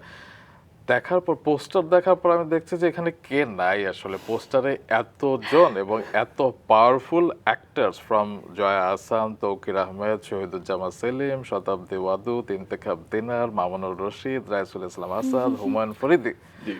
মাই গড, মানে আপনি প্রথম সিনেমা কিভাবে ম্যানেজ করেছিলেন? কারণ আপনি তো তখন খুব সম্ভবত কেউই ছিলেন না। না আপনাকে আমাকে কেউই চিনতেন না। হুমায়ুন ফরিদ ভাই বিশ্বাসই করে নাই, বলে যে তুমি ডিরেক্টর নাকি অ্যাসিস্ট্যান্ট, মানে উনি ভাবতেন যে আমি তো এডি হিসেবে হিসেবে অ্যাপ্রোচ করে স্ক্রিপ্ট দিতে গেছি। আমি বললাম যে না ভাই, আমি পরিচালক। মানে বলে তুমি কিভাবে একাই? manage? আমি বলছি জি, আমি একা। ম্যানেজ করেছিলেন কিভাবে এত এটা শক্তিশালী আসলে অভিনয় শিল্পী? আমি আসলে সবাইকে গিয়ে জাস্ট অ্যাপ্রোচ গল্পটা করেছি, বলেছেন। গল্পটা বলেছি আর কি। আমি তো ওনাদের কাউকে চিনতাম না, ওনারাও আমাকে কেউ চিনতো না। প্রাথমিকভাবে জয়া আপার সাথে বিয়েতে আমাকে নুরুল আলম আতিক ভাই হেল্প করেছিলেন। আতিক ভাইয়ের সাথে আমি তখন গবেষণার কিছু কাজ করতাম। আতিক ভাইকে বলছি, আতিক ভাই আপনি একটু জয়া আপাকে বলে দেন, অ্যাটলিস্ট আমাকে একটা। আতিক ভাই জয়া আপাকে বলছে যে হ্যাঁ তানিম ভালো, এটা সেটা বলছে। পরে আমি জয়া আপার কাছে গেলাম, জয়া আপাকে গল্প শোনালাম। জয়া আপা তো হ্যাঁ উনি করবেন। তো প্রথম চলে গেল। এবার হচ্ছে যে এই আমাদের যারা মায়েস্ট্রো যারা ছিলেন আর কি, তাদের কাছে গেলাম, এবং তাদের কাছে গিয়ে একটা মজা হয়েছে। গিয়ে বলে যে তোমার কাস্টিং কারা? ধরেন আমি মামুনুর রশিদের কাছে গেলাম, মামুন ভাই বললো যে আচ্ছা তোমার কাস্টিং কারা? তখনও কিন্তু সবাই রাজি হয় নাই, আমি তো বলে দিতাম এটা। তখন উনি ভাবতেছেন যে আচ্ছা তার মানে ওরা করতেছে, আমি না করলে তো খারাপ দেখা। এটা কিন্তু মজার একটা বিষয় ছিল। এবং এরকম হোয়াইট লাইস কিন্তু ঠিক আছে। না, আমি লাইফ তো বলি না, আমি বলছি যে কাস্টিং কারা, আমি বলছি যে ওনারা কাস্টিং। এর মধ্যে 3-4 জন তো তখন রাজি, জয়াপা তো শুরুর দিনই রাজি, যখন মানে 2-3 জন রাজি। এখন ওই অর্থে মিথ্যা না, মানে ওকে, এত বর্ণাঢ্যময় জীবন, আসলে প্রত্যেক বাঁকে বাঁকে গল্প লুকিয়ে আছে আর কি। আমরা ফিরে এসে বেহুলার কথা শুনছিলাম। আমি একটা ব্যাপার খেয়াল করেছি যে ফিরে এসে বেহুলা, যেমন বেহুলা লক্ষিন্দর থেকে আপনি অনুপ্রাণিত হয়েছেন, আবার উৎসব বা ক্রিসমাস ক্যারল থেকে অনুপ্রাণিত হয়েছেন, আবার বনলতা এক্সপ্রেস আপনি কিছুক্ষণ থেকে অনুপ্রাণিত হয়েছেন। তো এই যে বিখ্যাত সাহিত্যের একটা অ্যাডাপ্টেশন আপনি করছেন, এটা কি সারা জীবন করে যেতে চান নাকি মৌলিক আপনার কিছু? না না, মৌলিক আমার তো কাইজার তো মৌলিক, আসলে ওয়েব সিরিজ, মানে আমি সিনেমাতে আসবে। মৌলিক গল্প লেখা তো কঠিন আসলে অনেক আর কি, আপনার পক্ষে কঠিন না? না না কঠিন। আবার আরেকটির সাথে আরেকটা বিষয় আছে যে আমি ছোটবেলা থেকে পড়তে খুব পছন্দ করি, মানে আচ্ছা। পড়তে, শুধু সিনেমা দেখতে যেমন পছন্দ করতাম, বই পড়তেও খুবই পছন্দ করি, করতাম। এবং সেই কারণেই আসলে মানে দেখা যায় যে আমি এটাও বহু বছর ধরে, মানে আমি যখন ক্লাস 9-10-এ পড়ি তখন থেকেই আমি যখন একটা নভেল পড়তাম আমার মনে হতো যে এটা থেকে কি সিনেমা হবে, এটা থেকে কি সিনেমা হবে। কিন্তু অ্যাডাপ্টেশনটাও কিন্তু অনেক কঠিন, যে আপনি কোনটা রাখবেন কোনটা বাদ দিবেন, জি জি, কিংবা ভীষণ অনেকের কঠিন, একটা মানে অনেকের একটা ভিশন থাকে না যে এটা এরকম, পরে না মিললে আসলে সেটা খারাপ লাগে, সেটাও তো কঠিন একটা চ্যালেঞ্জ। না, চ্যালেঞ্জ তো বটে ডেফিনেটলি, বাট অ্যাডাপ্টেশন বলতে আমাদের এখানে আমি দেখেছি যে অনেকে একদম হুবহু বইটাই করে ফেলে আর কি। ওটা তো সিনেমা আর উপন্যাস তো দুইটা ভিন্ন মাধ্যম আর কি, ওভাবে হলে তো হবে না। আপনি যেমন দেখেন যে সত্যজিৎ রায়ের ছবি যদি বলি আমরা, যে পথের পাঁচালী আপনি পড়বেন আর দেখবেন, বা অপরাজিত যখন বইটা পড়বেন বিভূতিভূষণের আর ছবিটা দেখবেন যে কত অমিল। বা ইভেন রবীন্দ্রনাথের উনি যখন নষ্টনীর থেকে চারুলতা করলেন, দেখবেন যে অনেক ইন্টারপ্রিটেশনই চেঞ্জ করে দিচ্ছেন উনি আর কি, মানে গল্প বা পোস্টমাস্টার, মানে আমরা পৃথিবীতে এরকম অসংখ্য, আমি আমাদের বাংলার এটাই বললাম আর কি। এমনি আমরা যদি আমেরিকান ছবির কথা বলি সেখানেও দেখবো, মানে পৃথিবীতে কিন্তু 80% ছবি দেখবেন যে অ্যাডাপ্টেশন, মানে অ্যাডাপ্টেড স্টোরি আর কি। মানে কোনো না কোনো নভেল থেকে বা কোনো পুলিশদার পাওয়া সাংবাদিকের এই সত্য ঘটনা থেকে অমুক তমুক, এভাবেই কিন্তু হয় আর কি। এবং অস্কারে কিন্তু 2টা পুরস্কার দেওয়া হয়, একটা হচ্ছে অরিজিনাল স্ক্রিনপ্লে, আরেকটা কিন্তু অ্যাডাপ্টেড স্ক্রিনপ্লেতে। আর গানের কথা যদি জিজ্ঞেস করি, গান নিয়ে, কারণ উৎসবে তো আমরা আর্টসেলের গান পেয়েছি এবং বনলতা এক্সপ্রেসে তো আমরা অর্থহীনের গান পেয়েছি। সেই যে পুরনো ব্যান্ডের গানগুলো নতুনভাবে শুনছি, বড় পর্দায় দেখছি, এবং এই যে আপনার গানের প্রতি ভালোবাসা, রক ব্যান্ডের বা ব্যান্ডের গানের প্রতি ভালোবাসা, এই স্টাইলটাও কি সবসময় ধরে রাখতে মানে চান? পুরনো গানগুলো প্রত্যেক এটা ছবিতে আসলে এটারও কারণ আছে আর কি, যে সেটার কারণ না, দুইটা জিনিস আছে। এক হচ্ছে যে আমি তো ব্যান্ড মিউজিকের ফ্যান একদম ছোটবেলা থেকে। আর আমাদের বাসাতেই আমরা যেহেতু অনেক ভাই বোন ছিলাম, আমাদের বাসায় ছোটবেলা থেকেই ক্যাসেটে গান, মানে সারাদিনই বাজতো কোনো না কোনো, মানে তখনকার 90 দশকে যা পপুলার ছিল সবই বাজতো। মাইল সোল, হ্যাঁ হ্যাঁ, সারাদিনই তো, মানে কেউ না কেউ তো গান শুনতো আর কি, তখন তো ক্যাসেট প্লেয়ার আর কি। এবং আমি নিজে কনসার্টে যখন 9-10 থেকেই আমরা কনসার্টে যাওয়া শুরু করি, এই শাহিন স্কুলের মাঠে বা উইমেন কমপ্লেক্সের মাঠে, এটা হয় আর কি। এবং পরবর্তীতে যখন আমি ছবি করতে আসি, তো তখন আমার কাছে মনে হয়েছে যে যখন আমি মানে আমেরিকান ছবিগুলো দেখি, যে তারা কিন্তু দেখবেন যে প্রচুর এরকম ব্যবহার করে, মানে বরঞ্চ ওখানে অনেক বেশি করে আর কি। একটা উদাহরণ দিতে পারি আমি আর কি, যেটা আমাকে মানে আরো বেশি উদ্দীপ্ত করেছিল, সেটা হচ্ছে যে স্ট্রেঞ্জার থিংস আমার অসম্ভব প্রিয় একটা সিরিজ। সেটার যখন ফার্স্ট সিজনে আপনি দেখবেন যে যখন ওই যে উইল ক্যারেক্টারটা যখন মারা যায়, সবাই ধরে নিয়েছে যে মারা গেছে, তখন হচ্ছে যে ডেভিড বউই, একজন ব্রিটিশ সিঙ্গার আমার খুবই প্রিয়, তার হিরোজ গানটা বেজে ওঠে। হ্যাঁ, পিটার গ্যাব্রিয়েল বোধহয় ওটা নতুন করে গেছিল আর কি। মানে ওইটা, মানে আমি তো, আমার জন্য তো অপ্রত্যাশিত ছিল যে ওখানে ওটা বেজে উঠবে আর কি। মানে আমি এত হয়ে যাবে, আমি তখন বুঝতে পারি যে পাওয়ার। এর আগে ধরেন যে আপনি ডিপার্টেডে মার্টিন স্কোরসেসে পিঙ্ক ফ্লয়েডের গান ব্যবহার করছে, ওগুলো ঠিক আছে, কিন্তু এইটা আমাকে বা ডার্কে যখন আমরা দেখছি যে মানে গানগুলো ব্যবহার হয়েছে, আমাকে এগুলো কিন্তু ইয়ে করছে যে ভীষণভাবে যে ওকে তাহলে তো এটা বরঞ্চ মরি। আর আমি সবসময় বাংলাদেশের ব্যান্ডের গান আমি এত পছন্দ করি, আমি এইটাই ইউজ করি। আর বাংলাদেশের ব্যান্ডের গান তো খুব মৌলিক, মানে মৌলিক এবং আমাদের গর্ব আমি মনে করি, এটা আমাদের নিজস্ব, আমাদের সংস্কৃতিকে ধারণ করে বাংলা ব্যান্ড সঙ্গীত। কিন্তু এই সিগনেচার স্টাইলকে প্রত্যেক ছবিতেই আপনি বজায় এটা রাখবেন। এরকম না, হয়তো সবসময় এরকম হবে এরকম তো না, হয়তো ইয়ে হবে, কিন্তু গান সেটা মানে এবার যেমন রবীন্দ্রসঙ্গীত ব্যবহার জি করেছি জি জি আপনারা দেখেছি হ্যাঁ, আমি। জি বাহ, এবং সেটাও কিন্তু খুব দারুণ লেগেছে দারুণ আর লেগেছে। কি। আরেকটা বিষয় মানে আপনার সব কাজে দেখে যে অনসাম্বল কাজ, মানে আপনি ছোট পরিসরে কিছু ভাবতে পারেন না আর কি, এবং ছোট চরিত্র আপনি বড় অভিনেতাদের নিয়ে আসেন এবং তারা খুব স্বাচ্ছন্দ্যে কাজ করেন আর কি। তো এই যে অনসাম্বল কাজটা নিয়ে কাজ করবার আসলে প্ল্যানটা কি আগে থেকেই থাকে নাকি আপনার গল্পগুলো না আপনাকে না, টেনে গল্প নেয়? পড়ার পর আসলে আমি খুঁজি অভিনেতাকে। আচ্ছা মানে আপনি বনলতা এক্সপ্রেসে মোশাররফ করিম, চঞ্চল চৌধুরীর বদলে, হয়তো ওনারা অনেক বড় তারকা, কিন্তু অন্য ওনারা কাউকে অনেক বড় ভাবাই যায় অভিনেতা। না। এখন ওনাদের বদলে আপনি যদি আমাকে বলেন যে না তানিম ভাই মোশাররফ ভাইকে বাদ দিয়ে আপনি ওনাকে নেন, আমি সাথে সাথে নিয়ে নেবো, কিন্তু আপনাকে এটা বলতে হবে। না আমি পারবো না। এই জন্যই আর কি। কিন্তু আমি দেখেছি যে পাশাপাশি আপনি অনেক নতুন অভিনয় শিল্পীকেও সেখানে একদমই তাই, সুযোগ দেন, একদমই তাই। যেমন কারণ কাস্টিং জিনিসটাই আসলে যে এটা খুব গুরুত্বপূর্ণ আমি মনে করি, যে কে কোন, মানে যখন লেখা হয় বা আমরা লেখার আগে থেকে আসলে একটা ভাবনা চলে আসে আর কি, আমরা লিখতে মুশকিল হয়। এখানে মাশা ইসলাম হ্যাঁ হ্যাঁ, মাশা তো অভিনয় করলো খুব সুন্দর, মাশা, এবং মাশা দারুণ দারুণ দারুণ করেছে। এবং মাশা আসলে এখানে কাজ করতে চেয়েছিল, আমাকে ফোন দিয়ে বলে যে তানিম ভাই আমি পেছনে কাজ করবো। আমি বললাম তুমি সামনে একটা অভিনয় করো, বরঞ্চ তোমাকে পেছনে ইয়ে করতে হবে না আর কি। এখানে ও সাবিলা নূরের বান্ধবী, উপন্যাসী আছে চরিত্রটা, লিজেছে জি। চিত্রার বান্ধবী, সেই চরিত্রটি করেছে। তবে আমার একটি প্রশ্ন আছে, প্রশ্নটা একটু অর্থনৈতিক একটা প্রশ্ন, তুমি যে অর্থনৈতিকই থাকবা।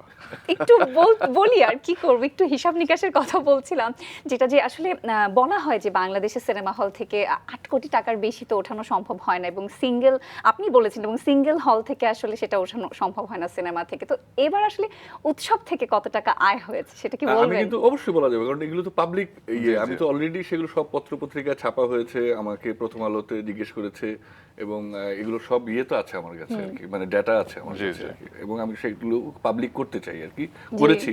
এবং এটা সবাই খুব আমার মনে হয় করে, বা কম বেশি বা করবে হয়তো সামনে, আমি জানি না আর কি, আমারটা আমি বলতে পারি। এবং উৎসবে বাংলাদেশে টিকিট বিক্রি হয়েছে প্রায় 10 কোটি টাকার মতো, আর বাংলাদেশের বাইরে প্রায় 3 কোটি টাকার মতো মানে মোট 13 কোটি টাকা। টাকার কাছাকাছি আমাদের টিকিট বিক্রি হয়েছে। এবং এখানে কিন্তু বিষয় আছে যে আপনাদের মাথায় রাখতে হবে যে বাংলাদেশে যে 10 কোটি টাকার টিকিট বিক্রি হলো, তার মধ্যে কিন্তু 2 কোটি 30 লক্ষ টাকা বাংলাদেশ সরকার রাজস্ব আয় হিসেবে নিয়ে যাবে। আচ্ছা এবং এরপরে আরো 50 ভাগ টাকা কিন্তু সিনেমা হল মালিক নিয়ে যাবে। আচ্ছা। এরপরে যে টাকাটা থাকবে, একটু 2-1% এদিক ওদিক হতে পারে, আমি বলছি যে সেটা পাবে প্রযোজক, এবং প্রযোজকের সাথে যদি ডিস্ট্রিবিউটর থাকে তাহলে সেটাকে ইয়ে করবে আর কি। আচ্ছা, তাহলে তো সিনেমা বানানোটা তো অনেক অনেক ঝক্কির একটা কাজ, মানে তো অনেক। অনেকেই একটা ভুল ধারণা আছে যে 13 কোটি টাকা যেন আমাকে দিয়ে দিচ্ছে আর কি, আসলে না, আসলে ওই 13 কোটি টাকা থেকে সরকার পেয়েছে আসলে 3 কোটি টাকা, আচ্ছা আচ্ছা। বা সিনেমা হল মালিক পেয়েছে আরো 8 কোটি টাকা, মানে অনেক তো হিসাব আপনি নিকাশ চিন্তা আছে। করেন যে সর্বাধিক ব্যবসা সফল যেটি বিরতিহীন ভাবে চলেছে, সেটির ক্ষেত্রে যদি এটি হয় তাহলে অন্য প্রযোজকরা কেন আসলে বিনিয়োগ করবে? সেটা তো আমি বলতে পারবো না, কিন্তু আমার কাছে যেটা মনে হয়েছে, যে যেটা আমার অভিজ্ঞতাটা আমি বলতে পারি, যে আসলে এখানে সিনেমার মূল যে সমস্যা, যে আমাদের 3টা মাল্টিপ্লেক্স আসলে স্টার একমাত্র, সাথে ব্লকবাস্টার এবং লায়ন আর কি, স্টারই মূল আর কি। জি এর বাইরে যে সিনেমা হলগুলো আছে তার মধ্যে মাত্র 14টা সিনেমা হলে এসি আছে, জি। আর বাদবাকি সিনেমা হলগুলোতে কিন্তু আসলে পরিবেশ, প্রজেকশন, মানে আমি আর কিছু না বললাম আর কি। তো তাহলে মানে আমরা কিন্তু, আর এই ডেটাগুলো দেওয়াটা কিন্তু খুব জরুরি আর কি। আপনি যদি মানে ইন্ডাস্ট্রি হিসেবে দাঁড়াতে চান, এবং মানে ফাইন্যান্সিয়াল ইনস্টিটিউশনগুলোর সাথে ইন্টিগ্রেটেড হতে চান, যেরকম ইন্ডিয়াতে যেরকম, মানে বা আমেরিকাতে যেরকম, ওখানে তো মানে ব্যাংক, বীমা কোম্পানিগুলো বিনিয়োগ জি করে। জি। আমাদের এখানে তো এটা করছে না, কেন করছে না? কারণ আপনি তো ডেটাটা দিচ্ছেন না। মানে এখানে ই টিকিটিং এখনো মানে মাল্টিপ্লেক্সের বাইরে জি। আসেনি আর কি, বক্স অফিস নাই। কারণ বক্স অফিস না থাকলে কি হবে, যে আপনি ট্রান্সপারেন্সি স্বচ্ছতা এন্ড নাই। অ্যাকাউন্টেবিলিটি যদি না না থাকে, থাকে। তাহলে কেউ কেন ওখানে বিনিয়োগ করবে? মানে আন্দাজেতে কেউ বিনিয়োগ করে না। আপনি যখন, এই জন্যই আমি আমার এই ছবিরও সব ডাটা আমি প্রকাশ করতে চাই, যেন যারা বিনিয়োগকারী স্বচ্ছতা থাকে। তারা যেন আগ্রহী হন এবং বুঝতে পারেন যে এখানে আসলে এই কি করলে কি হবে না হবে আর কি। এবং আমি বলবো যে গভর্নমেন্টের উচিত যে কিভাবে, গভর্নমেন্টের নীতিমালার মধ্যে এটা আছে যে বক্স অফিসটা তৈরি করার সব জায়গাতে ই-টিকেট যে একবার আমরা শুনেছিলাম যে এরকম প্ল্যান হচ্ছিল, বাট পরবর্তীতে সেটা এটা কিন্তু খুব হাতি ঘোরা কিছু না, খুব সাধারণ ব্যাপার, স্বাভাবিক খুবই একটা, খুবই ইজি এবং অনেক টাকাও লাগে না এটা। এখন আপনি যেহেতু পরামর্শ কমিটিতে আছেন এবং যেহেতু নতুন সরকার এসেছে, আমরা তো প্রত্যাশা করতেই না, পারি না, যে অবশ্যই নতুন আমিও কিছু আশাবাদী, হবে যদি আর কি। আর জানি না আমার কমিটির মেয়াদও তো প্রায় শেষের দিকে বোধহয়, আমি এটা মানে সম্পর্কে সেটা আমার আপনারা এই- করেন কি বা ভবিষ্যতে? সামনে যারা আসবে তারা তারা করবে। করবে। আমি এই সরকারের কাছ থেকে আশা করি যে তারা এই দিকে দৃষ্টি দেবেন এবং সিনেমাকে আসলে যদি আমরা মানে বক্স অফিস তৈরি করতে পারি এবং এখানে যদি আমরা বিদেশি ছবি নিয়ে আসতে পারি আরো জি, বেশি অবশ্যই। আকারে, কারণ যেহেতু আমাদের কারণ সিনেমা industry, হলগুলোকে বাঁচিয়ে তাহলে রাখতে আমাদের হবে। সিনেমা হলগুলো কিন্তু আগে বাঁচাতে হবে এটাকে। এবং বিদেশি ছবির আমি মনে করি যে এখনো অধিক পরিমাণে আনা ছাড়া কোনো বিকল্প নেই, কারণ আমরা কিন্তু আমাদের এখন যে অবস্থা, আমরা বছরে 50টা ছবি কিন্তু দিতে পারবো না এখন আর কি। একদম। আর যদি আপনাদের একটা কথাই বলি, যদি উৎসব যেরকম চলেছে আর কি, আমি আমার ছবিতেই বলছি যে যদি আমাদের হল ঠিক ডাবল থাকতো তাহলে আমার আয়টাও ডাবল হতো। অবশ্যই। এবং তাতে কি হতো যে ওভারঅল ইন্ডাস্ট্রির, মানে আমি যে কাজ করছি আমার পারিশ্রমিক বাড়তো, যে অভিনয় শিল্পী, যে সবার জন্য। কলাকুশলী, সবার পারিশ্রমিক এবং বেড়ে যেত industry- এবং আমাদের বাজারটা আরো বড় হতো। Industry growth. হ্যাঁ, এবং এটা করাটা কিন্তু খুব ইজি। আমার কাছে মনে হয় যে আমরা, আমাদের হয়তো অনেকের আছে, আমি মনে করি যে আমাদের মানে বিদেশি ছবি আরো আনা উচিত আর কি অবশ্যই। বাংলাদেশে, যাতে হলগুলো ডেফিনেটলি বেঁচে থাকে। বাংলাদেশের ছবিকে প্রোটেকশন দিয়েই আনা উচিত। অবশ্যই, অবশ্যই। কিন্তু আমি প্রতিযোগিতা আসলে ভয় পাই না কখনো আর কি। একদম। মানে আমার সাথে বিদেশের যে কোনো ছবি চলুক, আমারটা যদি ভালো হয়, আমাদের, আর আমরা তো একটা অ্যাডভান্টেজ আছি, বাংলাদেশের মানুষ দিনের শেষে বাংলাদেশের বাংলাদেশের সবই শুনতে সিনেমাই ফিরে সবার আসবে। আগে দেখবে আর কি। আমরা সেটা অতীতেও দেখেছি, হাওয়া যখন চলছিল জি, জি। তখন হলের বিদেশি ছবিগুলো তো মানে পারলে সই Right. মানে কমিয়ে দিয়েছিল কতটা, আমরা তো জানি সেটা, দেখেছি। তাই না? তো কাজে ভয় পাওয়ার তো কিছু নাই। ইনফ্যাক্ট ভারতে তো সবসময় তাই হচ্ছে অনেক বছর ধরে, কিন্তু ওদের একদমই দেশে তাই। তো ওদের ছবিগুলো একদম তাই। যেগুলো ভালো সেগুলো হ্যাঁ, সফল হচ্ছে। এবং আমি মনে করি যে ভারতের আমাদের বিরাট বাজার আর কি। আমরা আরেকটা জিনিস আমি মনে করি যে আমাদের ছবিকে কিন্তু শুধু বাংলাদেশে পড়ে থাকলে হবে না।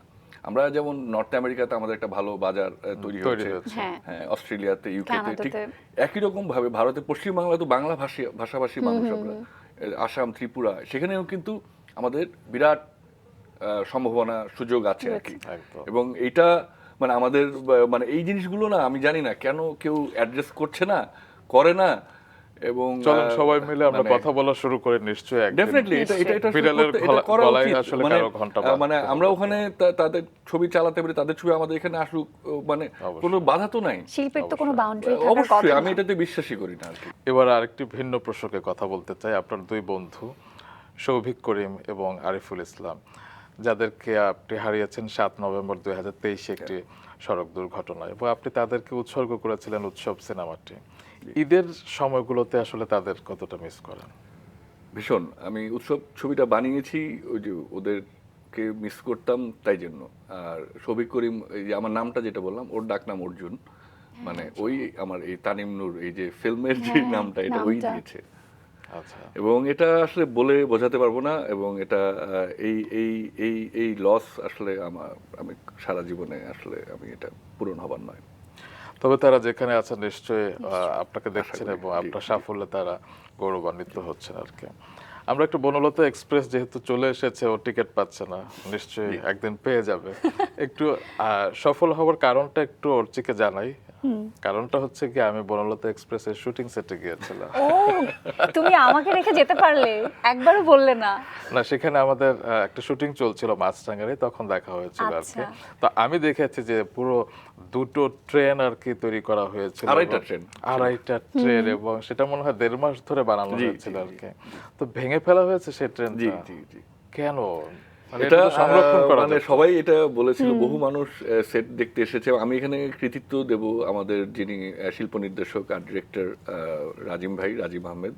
এই অসম্ভবকে উনি সম্ভব করেছেন। কারণ যখন আমরা ঠিক করলাম যে আমরা এই মানে বনলতা এক্সপ্রেস মানে কিছুক্ষণ করব এবং ট্রেন, এটা আর কি, এরপর আমরা প্রচুর সিনেমা দেখি যেগুলো যে তারা ট্রেন কিভাবে বানিয়েছে। আচ্ছা, তো সেটা ট্রেন টু বুসান হোক বা প্রাক্তন হোক, ইভেন প্রাক্তনের যারা বানিয়েছেন আমি তো তাদের সাথেও যোগাযোগ ফোন নাম্বার জোগাড় করেছি যে ওনাদের এক্সপিরিয়েন্স শোনার জন্য যে কিভাবে আমরা এটা মানে ওনারা বাট ফাইনালি ওটা দরকার হয়নি। আমরা এর মধ্যে আমরা নিজেরা বুঝিয়ে গেছি এবং আমাদের যিনি আর্ট ডিরেক্টর রাজিম ভাই ওনার ইঞ্জিনিয়ারিং এর মাধ্যমে ট্রেনটা ছিল মানে 1 ফিট উপরে একটা আর কি, নিচে আমরা 6 টন লোহা ব্যবহার করা হয়েছে ট্রেনটা শুধু বেস তৈরি করার জন্য, যেন মনে হবে যে আপনি উঠলেই ওটা কাঁপবে আর কি, ওটা একজন হাত দিয়ে এরকম হালকা ধাক্কা দিলে ট্রেনটা কাঁপতে এবং সাবিলা নূর আমাকে বলেছে যে ও বাসায় গেলে রাতে ঘুমাতে গেলেও মনে হতো দুলছে, কারণ এটা পুরোটা 1 ফিট উঁচু স্প্রিং এর উপরে আর কি, Spring এর উপরে। পুরো বেসমেন্ট তার উপরে সেটা তো খুব চ্যালেঞ্জিং ছিল জি জি, শুটিং এটা করা। আসলে বাংলাদেশে কখনোই মানে এমনি বিজ্ঞাপনে ট্রেনের বানানো হয় কিন্তু সেগুলো তো এটা এত অন্যরকম। আর ওটা রিয়েলিস্টিক হতে হয় না আর কি অতটা আর কি। আচ্ছা এই যে এত অভিনয় শিল্পী চঞ্চল চৌধুরী, মোশাররফ করিম এত বছর পর একসাথে অভিনয় করলো, পাশাপাশি শ্যামল মাওলা আছে, ইন্তেখাব দিনার আছে, আর ছেলেদের মধ্যে আর কেউ আছে? যাই হোক আমি মেয়েদের কথা বলি, শ্যামল মাওলা। শ্যামল মাওলা তো বলেছে যাকে এবারে মমো, আজমেরি হক বাঁধন, সাবিলা নূর, ওদিকে শামীমা নাসরিন, এই যে এত অভিনয় শিল্পী সবাই কি একই রকম ভাবে চলে? কোনো ইগো ক্ল্যাশ হয় না আপনার সেটে কিংবা কিছুই হয় না? না, বরঞ্চ উল্টাটা তো দেখলাম, সবাই যেই মানে আনন্দের সাথে কাজটি করেছে এবং আড্ডা ফুর্তি, এটা দারুণ ব্যাপার আর কি। মানে এটা এবং এই শুটিংটা আসলে আমি বলবো যে আমার ক্যারিয়ারের সব থেকে আরামে করা শুটিং। মানে আমাদের কোনো কিছুতে মানে আমরা নির্ধারিত সময় শুরু করেছি শুটিং, মোটামুটি নির্ধারিত সময়ই শেষ হয়েছে এবং যেহেতু আমরা টানা 14 দিন 15 দিন এফডিসিতে শুটিং করেছি। উৎসব তো 20 দিনে উৎসব, হয়েছিল। জি জি জি, এটা 25 দিনের শুটিং করেছি, আচ্ছা। 25 days। Next এর মধ্যে বড় অংশটাই আমরা এফডিসিতে শুট করেছি। নেক্সট ছবি 30 দিনে করবেন আর কি। দেখা যাক, এখন টাকা পাইলে তো করতেই পারবো। এবং শুটিং এবং পোস্টের সব কাজ তো দেশেই সবকিছু করা জি জি হয়েছে। জি জি, Colour শুধু touch কালারটা বাদ দিয়ে এখানকার ভিএফএক্স, এখানে ভিএফএক্স একটা খুব বড় চ্যালেঞ্জ ছিল। একটা ইয়াং ছেলে রিয়াদ ও এটা করেছে এবং মানে আমাদের এখানে প্রতিভা আছে, আমি এটাই বলবো আর কি, সবই আছে অবশ্যই। আমাদের এখানে। তো আপনার নেক্সট কাজ কি সেটাও শুনি, কারণ অনেকে তো কায়জা 2 দেখতে চায় ওয়েব সিরিজে কিংবা সিনেমাতেও আপনার কাছ থেকে আরো সিনেমা আরো দেখতে সিনেমা চায়। চায়। যেমন আমি আপনার কাছ থেকে স্পোর্টস বেস ফিল্ম চাই, আমি আপনার কাছ থেকে দিলওয়ালা দুলহানের মতো একটা রোমান্টিক সিনেমা চাই, অনেক কিছু চাই। এখন আপনি কতটুকু পূরণ করবেন এটা আপনার দিকে না বল না, আমিও দিয়ে তো দিলাম। চাই এবং আমি ছবি বানাতেই চাই, সবসময় এটাই চেয়েছি, সিনেমাই বানাতে চেয়েছি, অন্য কিছু না আর কি। এখন সেই সুযোগ পেয়েছি, আমিও চাই একের পর এক সিনেমা বানাতে এবং সামনে কি বানাবো আসলে এখনো আমি ঠিক করতে পারিনি। অনেক রকম প্ল্যান আছে, অনেকগুলো গল্প আছে, মানে যেগুলো জমিয়ে রেখেছিলাম তো অনেক গল্প, সুযোগ পাইনি, এখন পাচ্ছি। তো একে একে যেগুলো আমার পছন্দের গল্প আছে বা আমার নিজের লেখা আছে মানে সেগুলো আসলে এরকম করবো। কি পরিকল্পনা যে প্রতি বছর একটা একটা করে সিনেমা আসবে এরকম এরকম কোনো কিছু? নির্দিষ্ট কিছু নাই আর কি, মানে এটা এটা নির্ভর করে আসলে অনেক কিছুর উপরে। দেখা যায় যে অনেক সময় যেমন এই বনলতা এক্সপ্রেসের ক্ষেত্রে আমরা খুব দ্রুত করতে পেরেছি, খুবই দ্রুত সবকিছু হয়েছে, স্ক্রিপ্ট লেখা মানে সেট নির্মাণ, রিহার্সাল মানে সবকিছু খুব দ্রুত। কিন্তু সব সময় এটা হয় না, দেখা যায় যে লিখতে গিয়ে আমাদের অনেক সময় লেগে গেল, মানে অনেক রকম লেখাটা খুব। এবং আমাদের যে দুজন সময় লেখক, সাপেক্ষ। আমি তাদেরকে কথা আবারও উল্লেখ করব যে অসম্ভব প্রতিভাবান দুজন লেখক আমার সাথে স্বাধীন আহমেদ কাজ এবং করে। সামিউল ভাই। স্বাধীন আহমেদ এবং সামিউল এবং আমার আরেকজন অ্যাসোসিয়েট আছে সুষমা সরকার। আমরা 4 জন আসলে প্রাথমিকভাবে বসে পড়ে ওরা দুজন লিখে। চমৎকার। আপনি দেখবেন যে আমাদের গল্পের ক্রেডিটে 4 জনের নাম থাকে আর কি, কাহিনীতে। এরপরে চিত্রনাট্যতে থাকে ওদের 2 জনের নাম। চমৎকার। এবং স্বাধীন এবং সামিউল এক্সট্রিমলি ট্যালেন্টেড দুজন লেখক। মানে আমি আসলে লাকি যে আমরা অনেক বছর ধরে একসাথে কাজ করছি, এটাও আর একটা মজার ব্যাপার আর কি। আমার যে টিম, এই টিম কিন্তু মানে যে আর্ট ডিরেক্টর বা কস্টিউম সেই 2000 মানে সব একই আর কি, সবাই সবচেয়ে বড় কথা same হচ্ছে জিনিসই কি করছি আমি। তানিম নুরের সাথে যারা কাজ করে তারা তাকে ছাড়তে চায় না, কিন্তু প্রকৃতির নিয়মে এখন আপনাকে ছাড়তে হচ্ছে, কারণ জি। আজকের পর্বে সময় শেষ এবং কিভাবে কিভাবে যেন ঈদের পর দিন আমাদের আড্ডাটা শেষ হয়ে গেল। তবে আড্ডা কিন্তু শেষ হবে না, আড্ডা চলবে ক্যামেরার বাইরে। থ্যাংক ইউ সো মাচ আমাকে আমন্ত্রণ জানানোর জন্য এবং আপনাদের এই রাঙা সকালের অংশ হতে পেরে আমি অত্যন্ত আনন্দিত। এবং যেহেতু আমি আবারও শুরুতেই বলেছি যে প্রোগ্রামটা আমি অনেক বছর ধরে দেখে আসতেছি এবং আজকে এটা সঙ্গী হলাম, আপনাদের দুজনকে অসংখ্য ধন্যবাদ। ভালো থাকবেন এবং বনলতা এক্সপ্রেসের জন্য অনেক শুভকামনা। Thank you.